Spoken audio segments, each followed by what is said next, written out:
Tottenham face Burnley at the Tottenham Hotspur Stadium. Can they bounce back from 4 defeats in a row and keep that 5th position? That's what it's all about now for Spurs. Top 4 battle's gone. It's all about keeping 5th and playing Europa League football rather than Conference League next year. And for Burnley, they have to win to survive. So it's a big one. We want to hear your thoughts as well. So do stay tuned to the end. What's happening, people, and welcome back to the channel. I hope you're keeping well. As explained in the intro, it is a huge game, so do stay tuned to the end. But if you're new to the channel, don't forget to smash that subscribe button. Yeah, it's free to do so, and it ultimately helps the channel's content grow and improve. Smash the like button if you like what you're seeing, and get involved in the comments below, because your opinion matters. Tottenham v Burnley, it couldn't be much bigger. Both ends of the table. Burnley in terms of Premier League survival, and Tottenham the top, keeping 5th place, if you like, top 5-6 race. Spurs, 4 defeats in a row. There's some bad defeats in there. 4-0 to Newcastle, 2-0 to Chelsea. Anfield 4-0 down at one point, Arsenal 3-0 down at one point. All bad bits from all those games.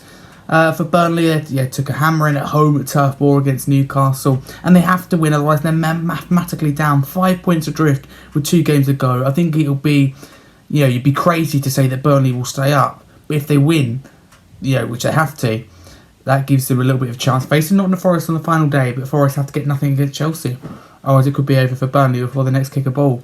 So in that regard, it's massive. But Spurs' point of view, in terms of the lineup, here's where it gets interesting. So Vicario for me would be in goal.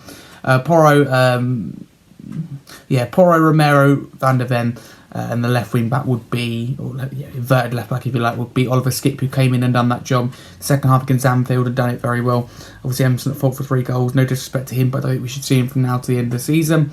So that is that. And I'll go to the front 3 first, because hopefully it make more sense.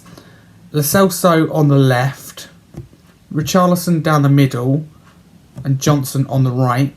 Kulusevski as number 10, and Højbjerg and Bissouma as I know Ange plays a 6 and 8, but for me it'd be 2 DMs, if you like, 2 defensive midfielders, because we're conceding too many goals. I know it's Burnley going to talk about, they have to win, and to give yourself a fighting chance in any game, you have to keep the ball out of the back of your own net. So that's what I would do. I think that'd be fairly unpopular with a lot of people playing Højbjerg, for example, but that's the team I want to see. I don't think Kulusevski's effective on the right. He'll be effective on the right at all. Oliver Skipp done a good job, so that is my team. I don't think it's crazy, but I don't, think it'd be the same as the most common one. So do get involved in the comments below with what your lineup will look like. You don't know what you're going to get with Burnley's Vincent Company, so I've tightened up a little bit, but then they go and do that against Newcastle, where they're beaten ultimately by the better team, if you ask me. I think that was clear. They have to win. I think that Burnley will give us a real game. Like, whether they can even get something, a draw won't be enough for them because they're mathematically relegated, as I said, with a draw or loss. So they have to win. But I think they give us a game. I'm going to go with 2-1 Spurs. And also in that team news, you may have noticed that I didn't put Son or Maddison in. I think that'd be very unpopular. My 2 favourite players, but obviously we neither have performed recently. I think Son will respond well to being dropped because he has an elite mentality and is an elite player, so I think he'll respond well.